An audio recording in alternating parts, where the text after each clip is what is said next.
Menurut spekulasi sejarah, Akhenaten Zulkarnain melakukan perjalanan keliling dunia bersama para pasukannya. Konon, mereka menempuh perjalanan ke Kepulauan Kiribati di Samudra Pasifik hingga ke negeri Cina.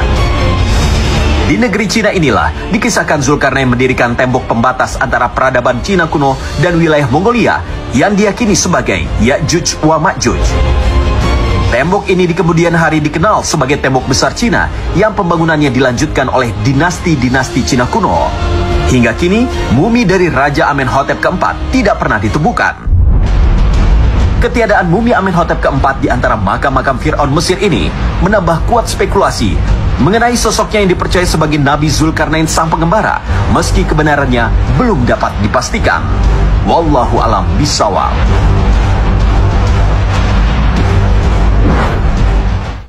Sobat Islampedia, Dzulqarnain dikisahkan oleh Allah Subhanahu wa taala dalam surah Al-Kahfi. Ini bermula ketika orang-orang kafir Quraisy ingin seolah menjebak Nabi SAW dengan pertanyaan yang tidak bisa dijawab oleh Nabi. Tapi ternyata ketika mereka bertanya kepada Nabi SAW, wa yas'alunaka 'an Dzulqarnain, mereka akan bertanya kepadamu wahai Muhammad tentang Dzulqarnain. Allah Subhanahu wa taala berikan kabar tentang Dzulqarnain kepada baginda Nabi Muhammad SAW. Diceritakan bagaimana Dzulqarnain adalah orang yang memiliki kemampuan menguasai seluruh jagat raya pada masanya. Bumi dari timur dan barat, ya. Lalu berjalan ke utara, berjalan ke barat, berjalan ke timur, lalu ke utara, diakhiri berjumpa dengan kaum Ya'juj dan Ma'juj. Dan dengan kemampuan yang Allah berikan kepada Dzulqarnain kala itu, mampu untuk bisa membuat benteng yang memisahkan manusia dengan Ya'juj dan Ma'juj. Siapa sebenarnya Dzulqarnain? Sahabat Ali radhiyallahu anhu mengatakan dia bukan nabi, juga bukan malaikat, tetapi dia adalah seorang saleh yang taat kepada Allah Subhanahu wa taala, yang diberikan kekuatan untuk menjadi pemimpin, yang kekuasaannya meliputi timur dan barat kala itu. Diminta untuk berdakwah kepada satu kaum, tapi pernah datang kepada satu kaum, ternyata dia mendapatkan perlawanan sehingga tertebaslah kepalanya, ada luka di sini. Lalu datang kembali kepada kaum itu, terjadi perlawanan, tertebas lagi kedua, sehingga seolah kepalanya ini ada dua tanduk, maka disebut Dzulqarnain. Oleh sebab itu makna Dzulqarnain ini satu dengan yang lain banyak sekali yang memberikan arti. Tadi diantaranya adalah yang disampaikan oleh sahabat Ali radhiyallahu anhu. Lalu tempat dan masanya juga begitu. Ada yang mengatakan di antara mufasir ini adalah orang Himyar dari Yaman. Kenapa? Karena orang-orang Yaman selalu menyematkan kalimat Dzu kepada para pemimpinnya. Lalu Tahir bin Ashur juga mengatakan bahwa tidak, ini adalah pemimpin yang datang dari daerah timur jauh, China. Kenapa? Karena kekuasaannya disebutkan juga begitu. Ada yang mengatakan yang lain dan sebagainya. Bahkan ada beberapa riwayat juga yang menyampaikan bahwa Dzulqarnain hidup pada masa Nabi Ibrahim alaihissalam dan banyak mengenal tentang Islam di tangan Nabi Ibrahim, di bawah dakwah Nabi Ibrahim alaihissalam. Di antara maknanya atau di antara riwayat yang disampaikan. Dan Dzulqarnain ketika disampaikan dalam benak kita adalah apa yang disampaikan oleh Allah Subhanahu wa taala dalam surah Al-Kahfi, memiliki kemampuan dan kekuatan di dalam berdakwahnya, sehingga Allah mudahkan dia untuk bisa menyampaikan dakwah ini kepada manusia di masanya.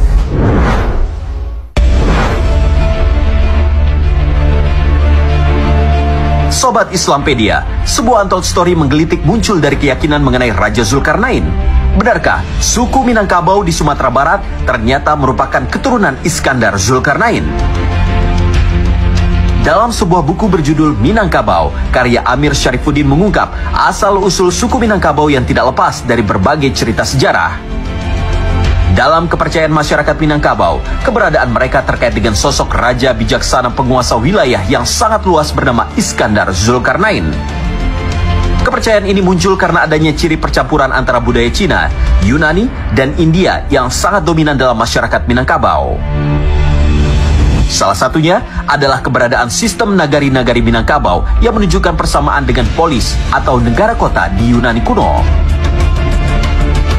Selain itu, dalam karya sastra Tambo Minangkabau yang merekam sejarah dan legenda masyarakat Minangkabau, dijelaskan bahwa keturunan suku Minangkabau berasal dari Sultan Iskandar Zulkarnain atau Alexander Agung yang memiliki 3 orang anak laki-laki. Putra bungsunya bernama Maharaja Diraja menjadi raja di Pulau Perca atau Minangkabau. Hal ini juga yang membuat nama Iskandar Zulkarnain senantiasa diungkapkan dalam garis keturunan raja-raja Melayu.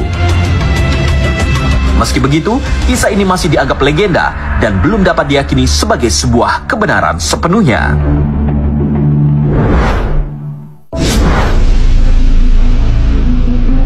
Sobat Islampedia, banyak yang berspekulasi mengenai lokasi pengembaraan Zulkarnain.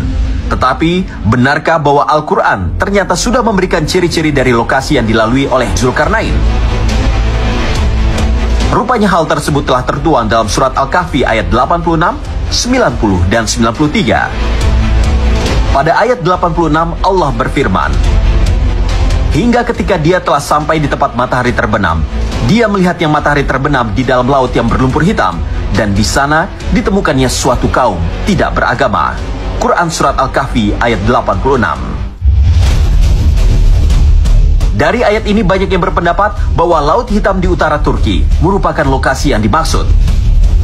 Sebab, sesuai namanya, Laut Hitam memiliki kondisi geografis yang dipenuhi dengan lumpur hitam dan jarang diterangi oleh sinar matahari. Akibatnya, air pada laut ini tampak berwarna biru gelap. Sementara itu, pada ayat 90 Allah berfirman, "Hingga apabila dia telah sampai ke tempat terbit matahari sebelah timur, dia mendapati matahari itu menyinari segolongan umat yang kami tidak menjadikan bagi mereka sesuatu yang melindunginya dari cahaya matahari itu." Quran Surat Al-Kahfi ayat 90.